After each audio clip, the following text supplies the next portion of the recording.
proposed to be omitted stand part of the question. The member for Higgins. Thank you, Mr Deputy Speaker.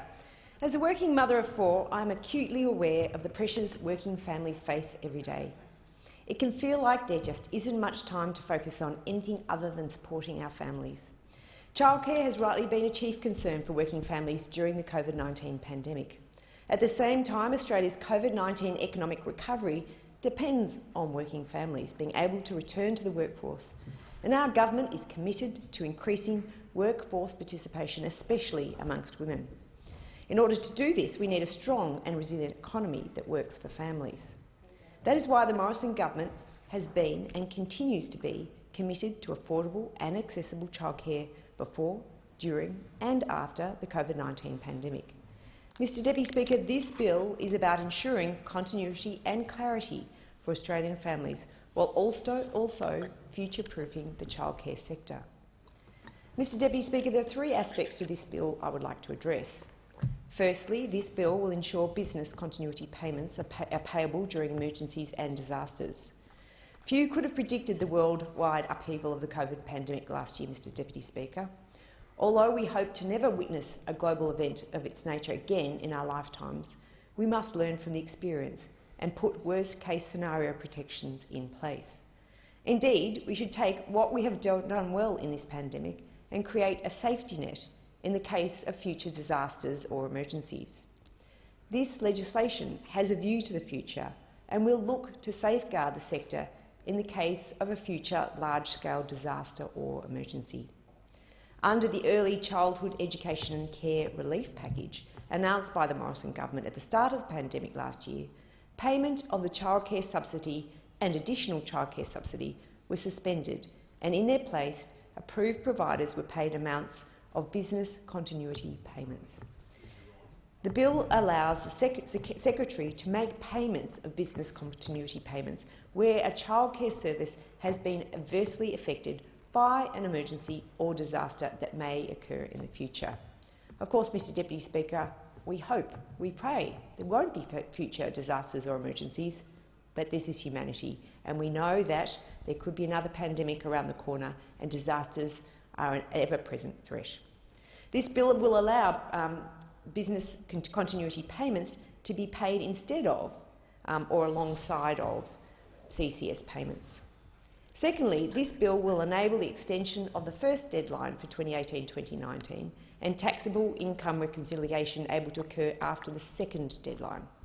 Mr Deputy Speaker, this legislation will also ensure that families and childcare providers are not adversely affected by COVID-19 by ensuring that business continuity payments paid during the relief package period will not be offset against future childcare subsidies. This amendment will allow an extension of the first and second reconciliation deadlines. This means that the amount of the childcare subsidy that an individual was entitled to for a financial year to be reconciled against their adjusted taxable income for that year.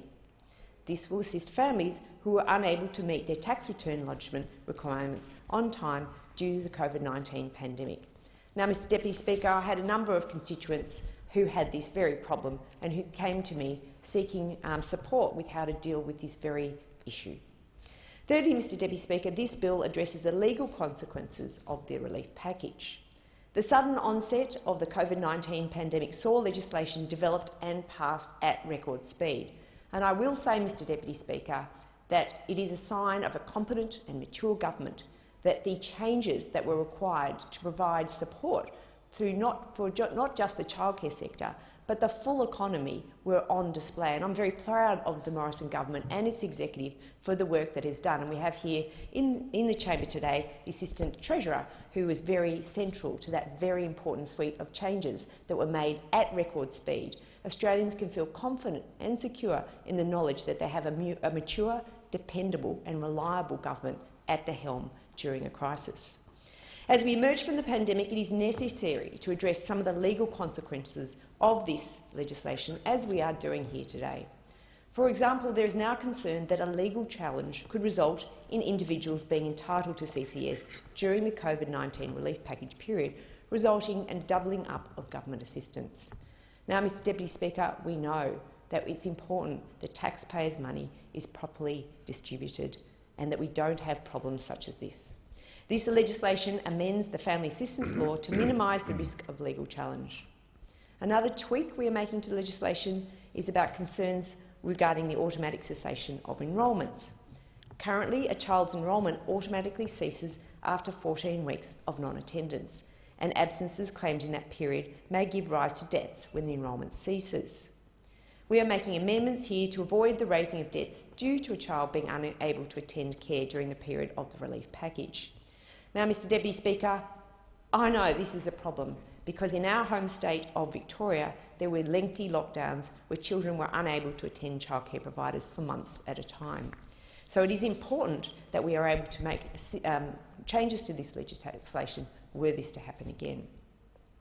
Mr Deputy Speaker, the Morrison government knows that Australian families require accessible and affordable childcare that meets the needs of working families. We recognise the 3 Ps of productivity: population, participation and productivity are the keys to economic prosperity. Australia's COVID-19 economic recovery depends upon working families being able to return to the workforce, and our government is committed to increasing workforce participation. In order to do this, we need accessible and affordable childcare that meets the needs of working families.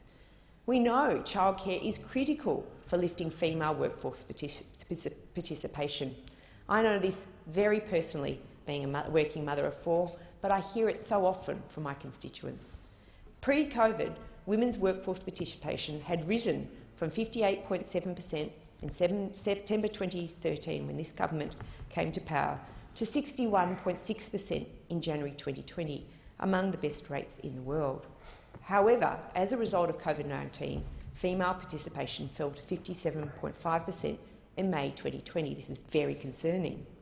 But I'm pleased to say, Mr Deputy Speaker, that there has been a recent rebound in female participation back to its record levels of 61.2% in February just past 2021.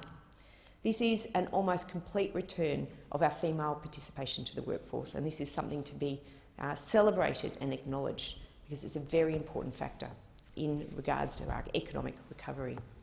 As we know, Mr Deputy Speaker, economists estimate that halving the gap between men and women's workforce participation could produce an additional $60 billion in GDP by 2038, and cumulative living standards would increase by $140 billion.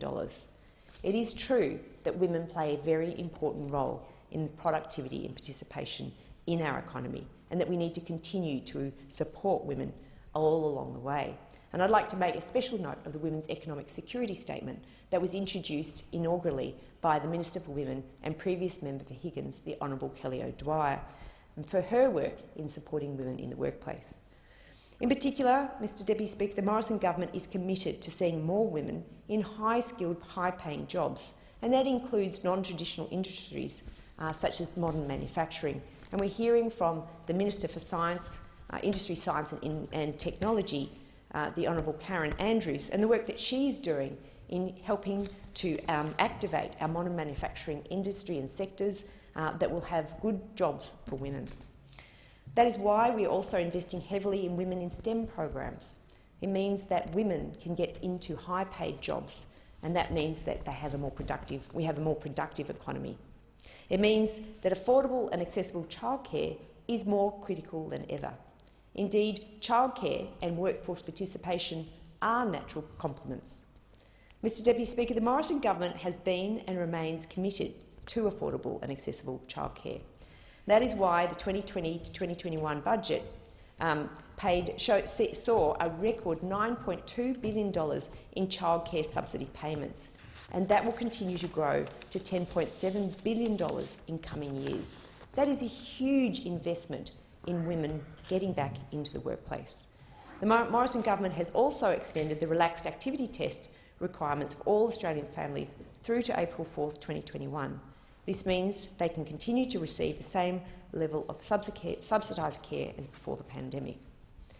Mr Deputy Speaker, the Morrison government has been working hard to ensure that the sector continues to improve. The Morrison government has built on its strong record when it comes to childcare, and important strides have been made over recent years. In 2018, as we've heard from the previous speaker, this government introduced a suite of reforms to the childcare sector to keep a lid on out-of-pocket expenses. ABS CPI data showed that costs to families remained 3.2% lower than under the previous childcare package. Under Labor, out-of-pocket costs in childcare skyrocketed.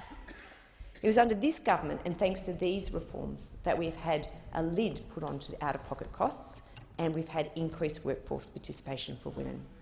Deputy Speaker, the government supports a targeted approach to childcare. This means those families who earn the least receive the highest level of subsidy at 85%. It's about supporting those who need help the most. On top of this, we provide additional support for those who are doing it particularly tough, with a 95% subsidy available for families who are transitioning to work, and 120% subsidy already available for families who are experiencing financial hardship. In most cases, this equates to free childcare, and it's about helping those who need it the most. Mr Deputy Speaker, the Morrison government's support for the childcare sector is critical and valued by the sector and families alike. We know that the childcare sector faced decimation by COVID. I'm proud that the Morrison government gave the sector an incredible lifeline that kept families connected to their usual childcare centre. Every mother knows that children like stability and continuity of care. Quite simply put, they do get attached to their caregivers, so it's incredibly important that families could continue to send their children to the childcare centres that they had been pre-COVID. It was with a sense of security and support that they could do that, and I'm very pleased that almost 100% of childcare centres were able to stay open through COVID due to the support that the Morrison government provided. At the same time, we continue to future-proof this vitally important industry with the changes that we are making to the legislation offered on the floor of the House today. I commend this bill to the House. Thank you, Mr